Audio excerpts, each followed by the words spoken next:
and treating the Arab population as a whole, the Palestinian population as a whole, as an inferior race.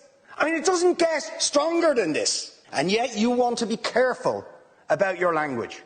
You're happy to correctly use the most strong and robust language to describe the crimes against humanity of Vladimir Putin, but you will not use the same strength of language when it comes to describing Israel's treatment of the Palestinians, when it is now being documented and detailed by two of the most respected human rights organisations in the world, and indeed has been alleged by dozens and dozens of non-governmental organisations, and to be honest, anybody who looks honestly at the decades of brutal, inhumane persecution of the Palestinians, successive assaults on Gaza, the annexation of their land and territory, the systematic application of apartheid rules, you don't want to even use the word apartheid.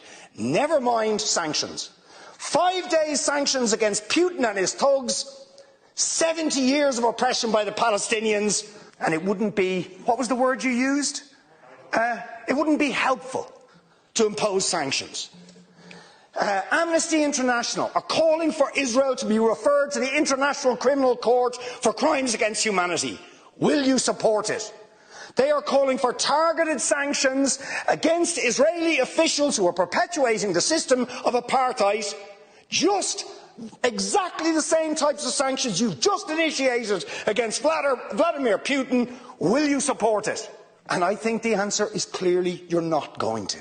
And then we ask the question, why? Why?